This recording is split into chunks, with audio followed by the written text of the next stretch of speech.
But now let's deal with the other really big piece for USC, and that is the coaching staff needing to really ramp it up, to take the young guys, both the incoming freshmen and the freshmen turned sophomores, and like this developmental curve needs to really begin to swing up. And this was a very slow developmental curve, particularly on defense this season. And like the rate of development, the rate of progress just needs to be faster. Younger guys really took a long time getting settled in. And like in late October, early November, we saw some consistency with guys coming out of halftime. It still wasn't at the start of games, but like there was consistency of at halftime, third quarter, guys were beginning to be sponges. They were beginning to apply what D'Anton Lynn was telling them. And D'Anton said right around the beginning of November, like it's been a journey. It's been a journey. It's been a tough slog with these young players in terms of making sure that concepts get retained and absorbed to where, as an athlete, you're not thinking. You're just naturally applying what you learn in practice on the field, and it just translates to game day. And D'Anton Lynn was very candid and open about saying it was a slow process. So this year it needs to be a faster process. And maybe, it might not happen all at once, but certainly the rate of learning and application needs to speed up for the second year guys. For the freshmen, that's I think a slightly different question. But the question I have for you guys, Ethan and then Crash, is let's do some power rankings, okay? Power rank the assistants in terms of like your confidence in their ability to improve as developers. I think we'd all agree what number one is. So let's just put it this way: after Zach Hansen, let's rate, take the temperature of the room here, your confidence level in the various main position coaches on staff, not counting Trumaine Carroll, because strength coach is kind of like the umbrella of everything. But the non-Zach Hansen position coaches, take me through your levels of confidence in each of them. Ethan, then Crash. Yeah, I think, a name that doesn't get brought up that much in USC circles that I think did a really great job this year and has a lot of my confidence is USC's running back coach, Anthony Jones Jr. Like King Miller coming in and being able to be as good as he was really is a testament to what Anthony Jones Jr. was able to do with that room. And obviously, there was no running back that came in for USC that really missed a beat that got, more than like 5 or 6 touches on the season. So for them to be 4 deep like they were and play as well as they did, I think he's probably like, under Zach Hansen, the guy I'm the most confident in. I think after that, it's going to be surprising based on how the season started, but I think probably Doug Belk, just because I think, the Doug Belk did the most with the least. I think that, USC's biggest injuries were all in the secondary. And once those players did go down, they had players who just had never seen a college football field before. And they figured out how to stand up in some big games and help USC win those games. And Nebraska is one of them that comes to mind. They were a lot better in the second half against Iowa, obviously. So I think, he's certainly up there. Chad Savage also, obviously. Tight end room was fantastic. I think that Lake McCree and Walker Lyons are one of the best tight end duos in college football. So he deserves to be up there as well. I think it's, Eric Henderson is honestly near the bottom, just because I think it feels like the USC defensive line performance kind of went like this. Like, I think, we maybe just overreacted a little bit to, USC playing a couple of cupcake games early in the season because the defensive line looked really good. And then kind of post Michigan State, USC played Illinois and got only 1 sack, and it was, I believe, on a corner blitz by DeCarlos Nicholson. And that was the only sack of the entire game.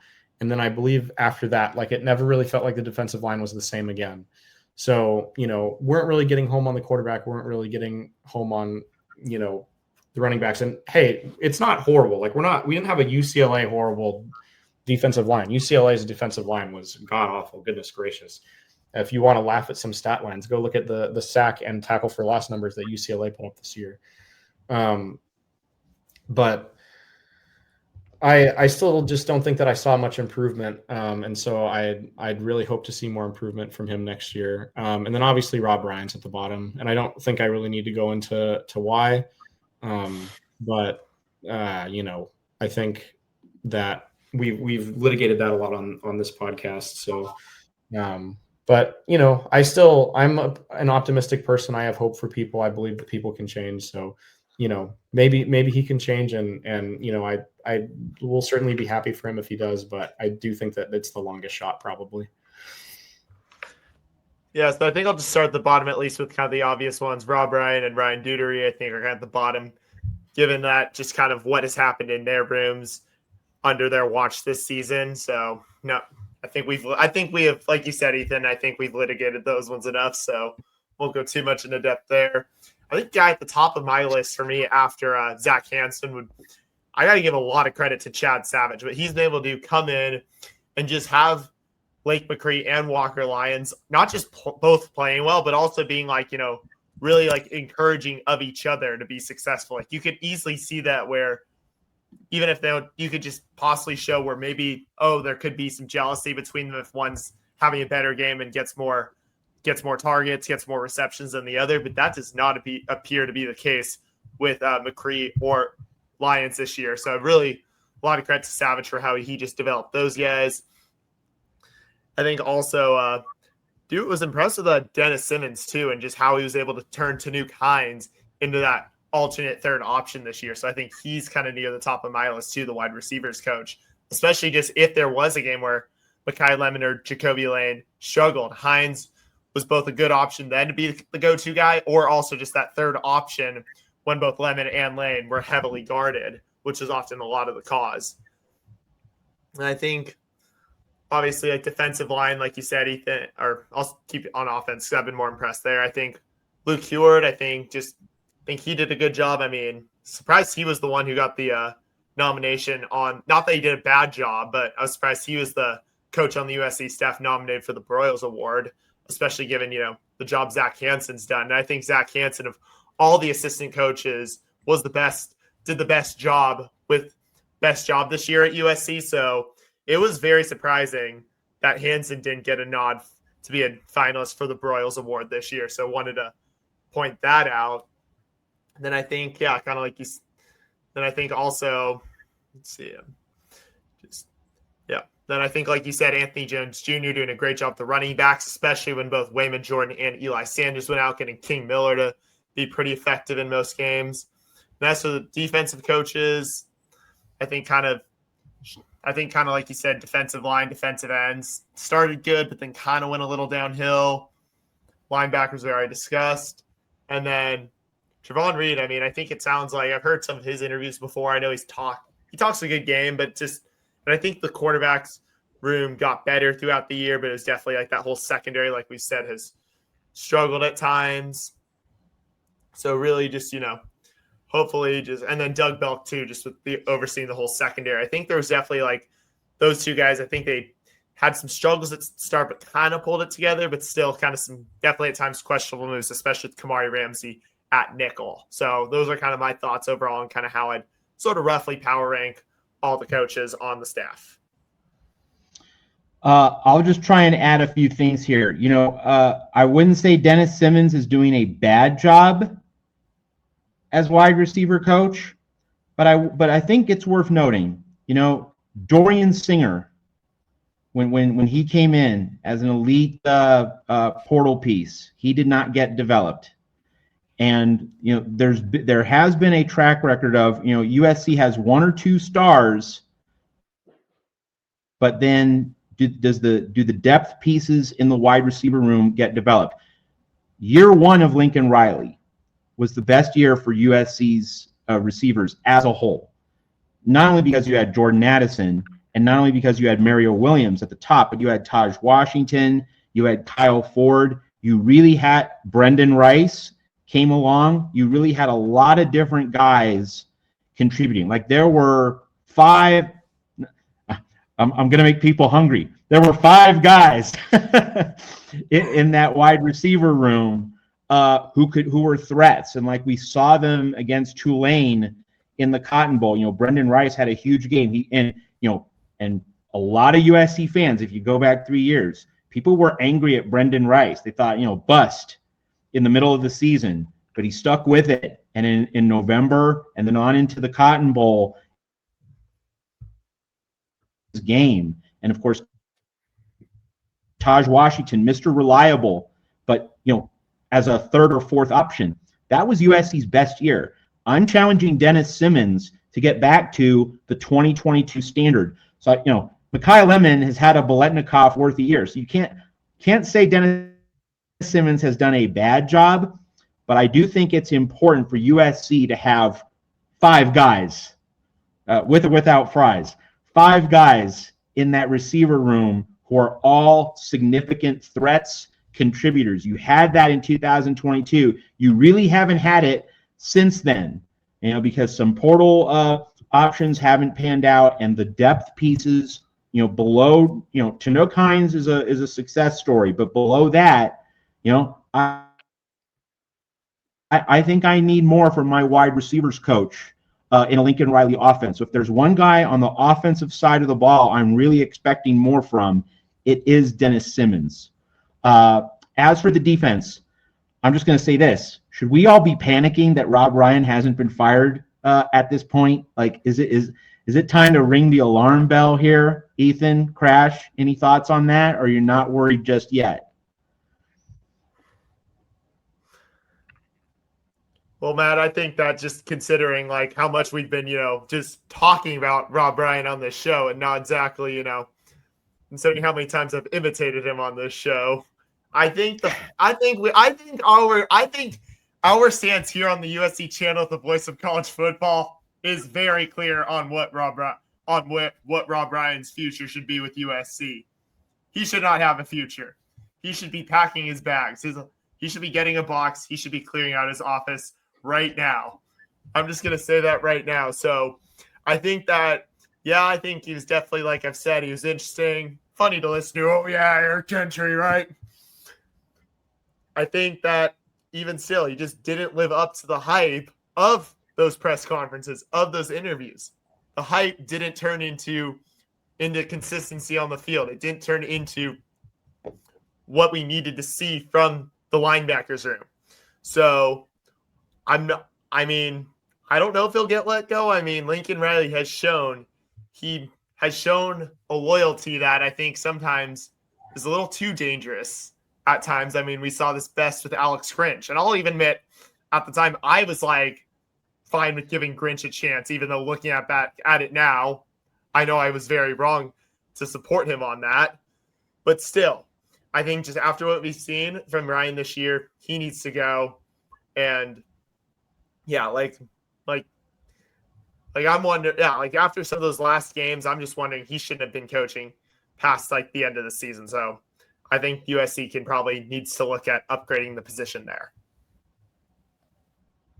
Yeah, I think it's a little concerning. I think, it's not necessarily a typical move to make a massive deal out of a position coach firing like right after the season. So maybe it's just that, they're not wanting to be insulting there. But I will say, like, based on everything I've read about, how Rob Ryan feels about USC, like he's not going to leave on his own terms. Like it almost sounded like I read an ESPN article, that came out about him and how he ended up at USC. And because, it's pretty unconventional for someone like Rob Ryan to be hired as a position coach at a university after the career he's had. And it seemed like he was thinking he was going to be there forever if they'd keep him. So he's not going to leave.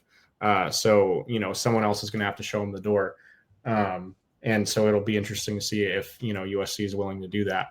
I want to get on a little bit on Simmons, just because I think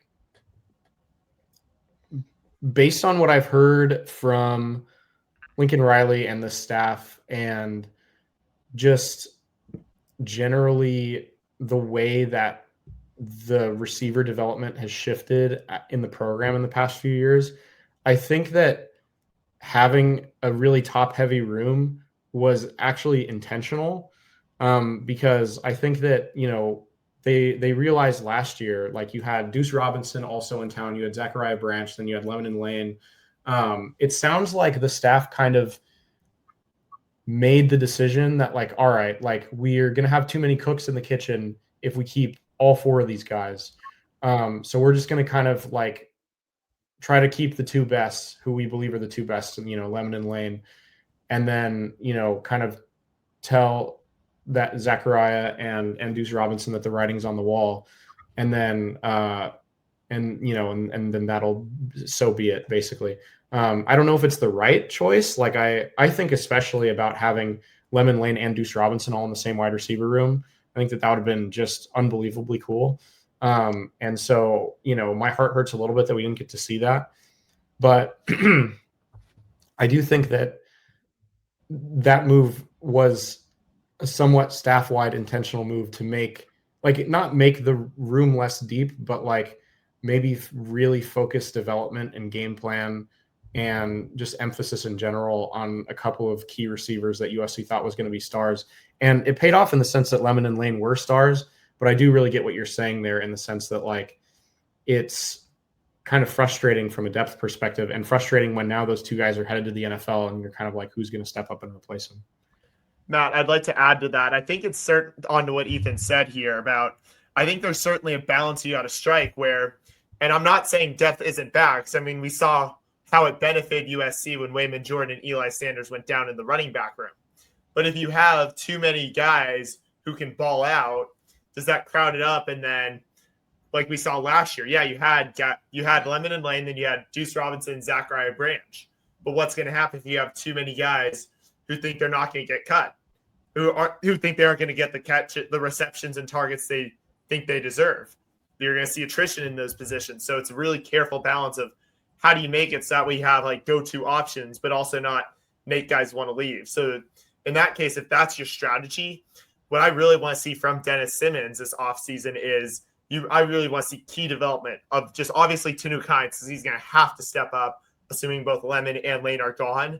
But then also just of those other guys that you're bringing in just via recruiting, via the portal, do you go out and get someone there? So really, I think it's just Dennis Simmons' big job is, how do you find, if you're going to try to go with this model of have two go-to guys and a couple of guys who can kind of go in here and there and be that alternate third option, you better be damn good at developing. So that's really what I want to see from Dennis Simmons this offseason.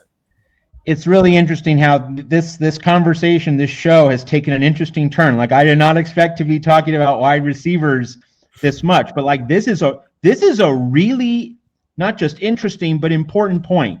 And I'm getting mad too, because just imagine if Jaden Mayava had Lane, Lemon, Deuce, and Branch in the room. But no, it was Miller Moss. And it's this really irritating thing at USC under Lincoln Riley where everything is just right in some areas, in some seasons, but the other pieces aren't right in those same seasons. And if we could combine them in a different way, we'd be cooking. Whether it's five guys or, you pick your favorite, In-N-Out, your favorite burger. But, the pieces are partly matched, but they can't get the full Rubik's Cube aligned. Last year, the way the defense played was good enough to win with this year's offense, right? If you have the 2025 offense and the 2024 defense, you have a playoff team. But one part of it was last year, one part of it was this year. And so this year you have Jaden Mayava, but you didn't have Deuce Robinson and Zachariah Branch joining Mekhi Lemon and Jacoby Lane. And, last year with Zachariah Branch, it seemed as though route running was a real problem for him. It seemed as though he wasn't fully grasping that offense. But maybe it was Miller Moss being a little gun shy. Miller Moss just trying to analyze it as it is, call it for what it is. He did not trust his receivers to make contested catches. He wanted to make the percentage throw, but that meant he would hold on to the ball in the pocket. Jaden Maiava lets it rip. He doesn't think as much, and I mean that in a good way, because your throws, your reactions need to be instinctive. And so Zachariah Branch's struggles might have had something to do with the way Miller Moss played quarterback position, which we all can see and recognize was not the natural fit for Lincoln Riley's offense. I know we were all thrilled after the LSU game last season and hopeful for what could happen. And Miller Moss did play really well against Penn State, but it wasn't consistent. It wasn't a week-to-week thing. And so it's just that really frustrating reality at USC where items that you had in 2024, if you could combine them with 2025 in specific ways, you'd have a complete team or something close to it.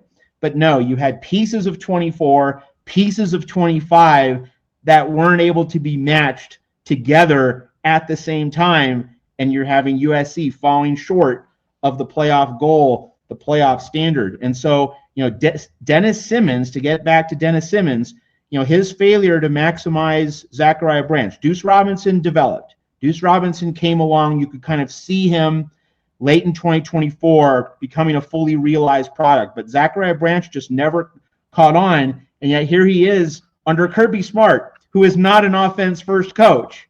And yet Zachariah Branch has had a really good, confident season at Georgia. He's playing in the SEC championship game. He's playing in the college football playoff. So that only adds to my sense of, Dennis Simmons, he's leaving something on the table, and he needs to max out a lot more at USC. All right, we have more of our show to come tonight, but first, a word from our sponsors. We'll see you in a minute.